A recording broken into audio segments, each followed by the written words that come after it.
এবার bacteria cytoplasm যদি দেখি তাতে তো বেশিরভাগ অঙ্গাণু নেই, কিন্তু একটা অঙ্গাণুকে তো থাকতেই হবে, সেখানে তো প্রোটিন তৈরি হয়, তার নাম রাইবোজোম। সে কোষে এদিক ওদিক ছড়ানো থাকে। তাহলে ভালো বাংলায় বললে বলতো ইতস্তত বিক্ষিপ্ত, ইংরেজিতে বললে বলা হবে স্ক্যাটার্ডলি ডিফিউজড। আর যারা ব্যাকটেরিয়া কিন্তু সালোক সংশ্লেষও করতে পারে, সেরকম একটা সালোক সংশ্লেষকারী ব্যাকটেরিয়ার নাম রোডোস্পাইরালিয়াম রোডোসিউডোমোনাস, তাদের কোষে আরেকটা অঙ্গাণু দেখে ব্যাকটেরিয়া ক্লোরোফিল পূর্ণ ক্রোমাটোফোর। আর তেমন কিছু দেখা যায় না, শুধু কোষ পর্দার একটু ভেতর দিকে ঢুকে একটা ফাঁসের মতো গঠন করে, তাকে বলে মেসোজোম, যা ইউক্যারিওটিক কোষের মাইটোকন্ড্রিয়ার মতো শ্বসনে সাহায্য করে। এবং ইউক্যারিওটিক কোষের মাইটোকন্ড্রিয়া যেটা করে না, ডিএনএ সংশ্লেষ বা ডিএনএ রেপ্লিকেশনেও সাহায্য করে। এবার ওই ম্যানেজারের কম্পিউটারের গল্পে আসে। ম্যানেজারের কম্পিউটারটা হলো একটা গোলাকার দ্বিতন্ত্রী ডিএনএ। সে তাকে সাইটোপ্লাজমে যে অংশে গোলাকার দ্বিতন্ত্রী ডিএনএটা আছে তাকে বলা হচ্ছে নিউক্লিয়ার। তাহলে এই হলো ব্যাকটেরিয়া কোষের কথা, বা একটা আদর্শ প্রোক্যারিওটিক কোষের কথা। এবার আমরা পরবর্তী চিত্রে দেখতে পাচ্ছি সায়ানোব্যাকটেরিয়া বা নীলাভ সবুজ শৈবালের। এখানে বিশেষ কিছু বলবো না, আগেরটার মতোই সবকিছু, শুধু বাইরের যে ক্যাপসুলটাকে স্লাইম স্তর বলে, কারণ এটা পিচ্ছিল। আমরা যদি একটা নীলাভ সবুজ শৈবালকে ধরতে যাই, সেটা পিছলে গলে যায়।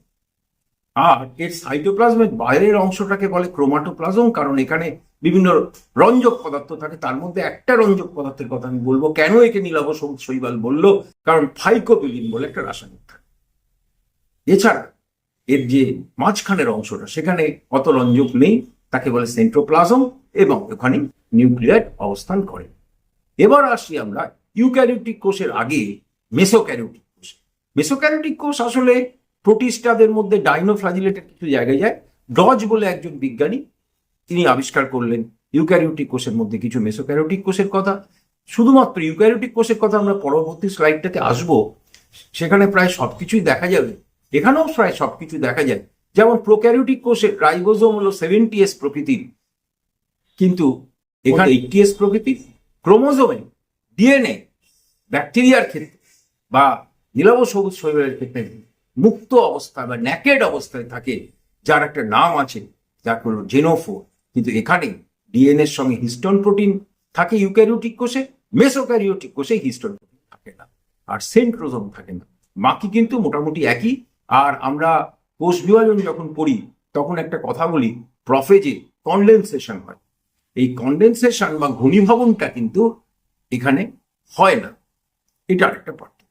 এবার সরাসরি আমরা ইউক্যারিওটিক কোষে প্রাণী কোষ আর উদ্ভিদ কোষের আলোচনায় আসি। আমরা ছবিতে দেখতে পাচ্ছি উদ্ভিদ কোষ হলো, তার বাইরে কোষ প্রাচীর আছে, কোষ পর্দা আছে, এবং বিভিন্ন অঙ্গাণু আছে। উদ্ভিদ কোষের মধ্যে উল্লেখযোগ্য ক্লোরোপ্লাস্টিড, যা প্রাণী কোষে নেই, সেই জন্য প্রাণী খাবার তৈরি করতে পারে না। উদ্ভিদ কোষের মধ্যে ভ্যাকিউলটা একদম মাঝখানে দেখা যাচ্ছে, সেই কারণে নিউক্লিয়াসটা সরে গিয়ে পাশের দিকে চলে যাচ্ছে, যাকে বলা হয় প্রাইমর্ডিয়াল ইউট্রিকেল, সেটাও আমরা চিত্রে দেখতে পাচ্ছি। আর প্রাণী কোষের ক্ষেত্রে নিউক্লিয়াসের ঠিক ওপরে সেন্ট্রোজোম থাকে, যা কোষ বিভাজনে বিশেষ ভূমিকা পালন করে। লাইসোজোম থাকে, যার কথা আমরা পরে আলোচনায় আসবো।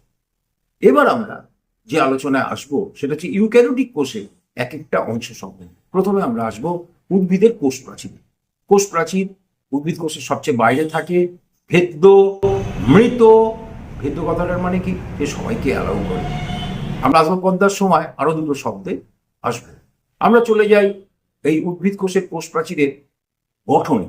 উদ্ভিদ কোষের কোষ প্রাচীর, অর্থাৎ দুটো উদ্ভিদ কোষকে যদি আমরা দেখি, তাহলে সবচেয়ে বাইরের যে পর্দাটা আছে তার নাম মধ্যচ্ছদা বা মিডল ল্যামেলা, যা ক্যালসিয়াম পেকটেট বা ম্যাগনেসিয়াম পেকটেট দ্বারা গঠিত। পরবর্তীতে আছে প্রাথমিক কোষ প্রাচীর, যা সেলুলোজ দ্বারা গঠিত। তারও ভেতরে আছে গৌণ কোষ প্রাচীর, যা হেমিসেলুলোজ, লিগনিন এবং সুবেরিন নামক মোম দ্বারা গঠিত। মোম কি?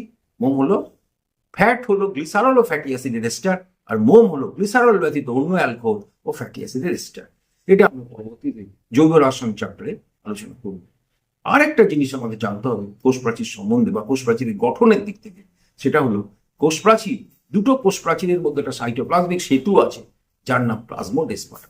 আমরা চলে আসি কোষ প্রাচীরের কাজে। কোষ প্রাচীর প্রোটেকশন দেয়, প্রতিরক্ষা দেয়। কোষ প্রাচীর জল ও খনিজ লবণের পরিবহনে সাহায্য করে, বিশেষ করে মূলের ক্ষেত্রে। এছাড়া কোষ প্রাচীরে রেশন বস্তুও জমা হয়।